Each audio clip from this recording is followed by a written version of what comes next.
Halo teman-teman, perkenalkan nama saya Rizky Aulia Hawanisa Holet. NPM saya 12 15 52 01 24 0133. Saya dari Fakultas Ilmu Komputer, Prodi Informatika, dan saya berasal dari Universitas Kristen Indonesia Maluku. Di sini saya akan menjelaskan tentang interaksi manusia dan komputer, dan saya ada mengambil beberapa pokok pembahasan. Yang pertama, sistem komputer secara umum. Yang kedua, peralatan masukan teks. Yang ketiga, peralatan penempatan posisi dan petunjuk. Yang keempat, peralatan output. Yang kelima, pencetakan. Yang keenam, memori. Yang ketujuh, format penyimpan data. Dan yang kedelapan, kecepatan prosesor. Tanpa berlama lagi, kita langsung masuk kepada pokok pembahasan yang pertama, yaitu sistem komputer secara umum. Secara umum, komputer adalah peralatan elektronik yang menerima masukan data, mengelola data, dan memberikan hasil keluaran dalam bentuk informasi. Data informasi tersebut dapat berupa gambar, teks, suara, atau video. Sistem komputer adalah kumpulan perangkat-perangkat komputer yang saling berhubungan dan berinteraksi satu sama lain. Funksinya melakukan proses pengolahan data sehingga dapat menghasilkan informasi yang diharapkan oleh penggunanya. Terus yang kedua ada peralatan masukan teks. Peralatan input adalah komponen komputer yang berfungsi memasukkan data atau instruksi ke dalam sistem komputer. Contoh peralatan masukan teks. Yang pertama yaitu ada satu keyboard. Keyboard adalah perangkat input paling umum untuk mengetik teks dan memasukkan perintah, dan menggunakan shortcut keyboard. Modem hadir dalam berbagai tipe seperti mechanical, membran, dan nikabel. Terus yang kedua ada mouse. Mouse digunakan untuk menggerakkan pointer di layar, membuka aplikasi, melakukan drag and drop, dan scrolling. Mouse optik, laser, dan gaming memiliki sensitivitas berbeda sesuai kebutuhan pengguna komputer. Yang ketiga ada touchscreen. Touchscreen memungkinkan pengguna memberikan instruksi langsung dengan sentuhan jari pada laptop, tablet, atau monitor tertentu. Teknologi ini membuat interaksi lebih intuitif dan cepat. Dan ada perangkat multimedia lainnya seperti scanner mengubah dokumen fisik menjadi file digital. Terus ada mikrofon, memasukkan suara sebagai data digital. Terus ada webcam, mengambil gambar atau video untuk interaksi visual. Terus ada drawing tablet, digunakan oleh desainer grafis untuk input gambar atau ilustrasi. Dan pada poin ketiga, peralatan penempatan posisi dan petunjuk. Peralatan penempatan posisi dan petunjuk dalam kurung pointing device adalah perangkat keras masukan input device yang digunakan untuk mengontrol pergerakan kursor atau penunjuk pada layar komputer dan memasukkan data spesialis. Alat ini memungkinkan pengguna berinteraksi dengan antarmuka grafis. Berikut adalah beberapa contoh peralatan penempatan posisi dan petunjuk seperti tetikus atau mouse, perangkat genggam yang digerakkan oleh permukaan rata untuk menggerakkan kursor.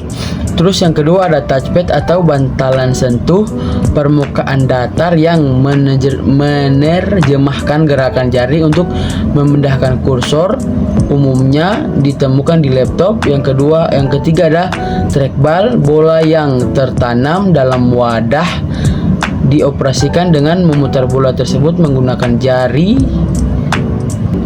Terus pokok pembahasan yang keempat yaitu peralatan output.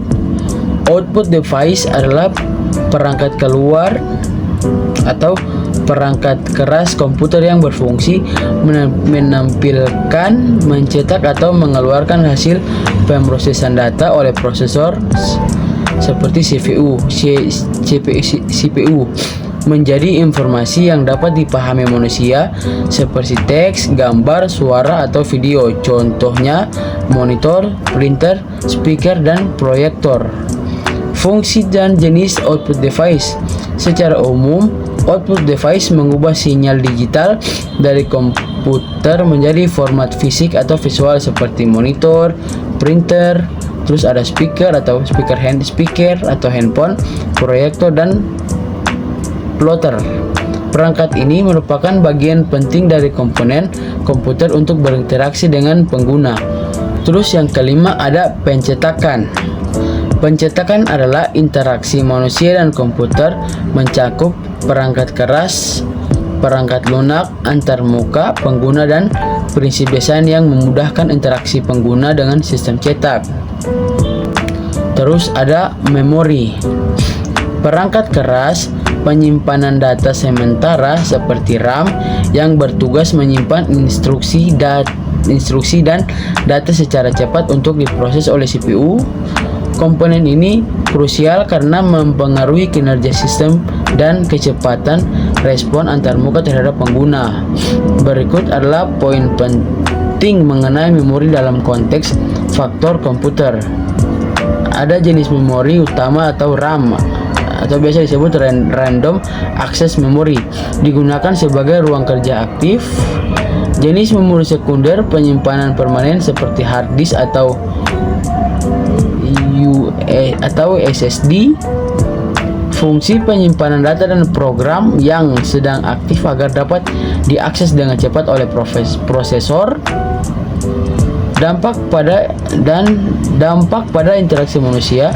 Kecepatan memori memengaruhi latensi atau jeda waktu respon antarmuka, secara langsung berdampak pada kenyamanan dan efisiensi pengguna. Dan pokok pembahasan yang ketujuh yaitu format penyimpanan data. Terdapat 5 jenis format penyimpanan data. Yang pertama itu ada ASCII. Kode benarnya itu 7 bit yang secara unik menandai setiap huruf dan karakter. Atau rich text format, mengandung teks ditambah dengan pemformatan dan informasi layout. Terus ada standardized markup language. Dokumen diperlakukan sebagai objek terstruktur, ada paragraf, kalimat, spasi, dan lain-lain. Terus pokok pembahasan yang terakhir kita masuk pada kecepatan prosesor. Kecepatan prosesor, desainer cenderung menggunakan prosesor kecepatan tak terbatas sehingga membuat antarmuka menjadi lebih rumit. Terjadi masalah karena pemroses tidak dapat memenuhi semua tugas yang diperlukan. Ada contohnya seperti overshooting, terlalu banyak tombol ditekan karena sistem menyimpan sementara buffer tombol keyboard yang ditekan pengguna. Terus ada icon wars atau perang icon. User mengklik icon tetapi tidak terjadi apa-apa. Sistem tidak cepat menanggapi, mengklik yang lain lalu sistem merespon dan Windows bermunculan di mana-mana. Dan di sini ada referensi saya. Oke, sekian dari presentasi saya. Terima kasih teman-teman.